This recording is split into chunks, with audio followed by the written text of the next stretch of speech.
44 డిగ్రీలకు చేరినా కూడా సాయంత్రం అయ్యేసరికి వర్షాలు పడుతున్నాయి సార్. అంటే తెలంగాణలోని చాలా రాష్ట్రాల్లో ఇప్పుడైతే ప్రెజెంట్ వరి కోతలు నడుస్తున్న సీజన్ అనమాట. ఈ సీజన్‌లో ఈ వర్షాలు వరికి చాలా ఇబ్బందికరం వాళ్ళకి. అంటే ఎటువంటి మేజర్‌గా ఎప్పుడెప్పుడు వర్షాలు పడే అవకాశాలున్నాయని చెప్తే రైతులకు కూడా చాలా ఈజీగా ఉంటుంది పంటలు. ముఖ్యంగా చూసుకున్నట్లయితే ఇటు తెలంగాణ రాష్ట్రంలో ఈరోజు పొడిబారిన వాతావరణం కనిపించినప్పటికీ కూడా ఒక విధంగా ఇటు చూసుకున్నట్లయితే మనకి తూర్పు భాగంలో ఉన్నటువంటి జిల్లాల్లో ఇటు భద్రాద్రి కొత్తగూడెం, మహబూబాబాద్, ములుగు, జయశంకర్ భూపాలపల్లితో పాటు ఇంకా మంచిర్యాల్, కొమరంభీం, ఆసిఫాబాద్తో పాటు ఇటు చూసుకున్నట్లయితే ఖమ్మం, సూర్యాపేట, నల్గొండ జిల్లాల్లో కూడా అక్కడక్కడ కూడా సాయంత్రం అయ్యేసరికి ఈ బెల్ట్ అంతా కూడా మనకి తేలికపాటి వర్ష సూచన కనిపించే అవకాశం కనిపిస్తుంది.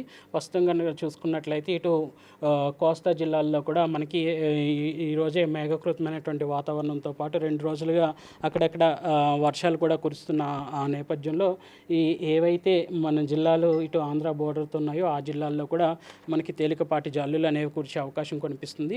ముఖ్యంగా చూసుకున్నట్లయితే రేపటికల్లా కూడా ఈ యొక్క వర్ష తీవ్రత గల జిల్లాలు కూడా పెరిగే అవకాశం కూడా కనిపిస్తుంది. రేపు కనుక చూసుకున్నట్లయితే ఇటు సిటీతో పాటు రంగారెడ్డి, మేడ్చల్, మల్కాజిగిరి, సంగారెడ్డి జిల్లాల్లో కూడా మనకి తేలికపాటి జల్లులు కూడా కురిసే అవకాశం కనిపిస్తుంది.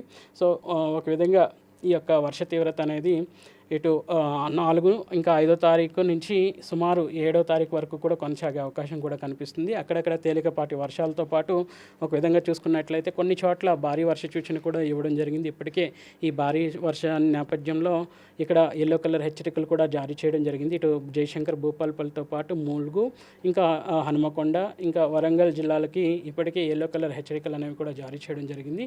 ఇట్లాంటి వర్ష సూచన ఇటు మే 6 కూడా కొనసాగి ఇటు పెద్దపల్లి, జయశంకర్ భూపాలపల్లితో పాటు ములుగు, హనుమకొండ, వరంగల్, మహబూబాబాద్ జిల్లాల్లో కూడా అక్కడక్కడ మనకి భారీ వర్ష సూచనతో పాటు రాష్ట్రం అంతటా కూడా ఒక విధంగా మేఘకృతమైనటువంటి వాతావరణంతో తేలికపాటి జల్లులు కూడా వచ్చే అవకాశాలు కనిపిస్తున్నాయి.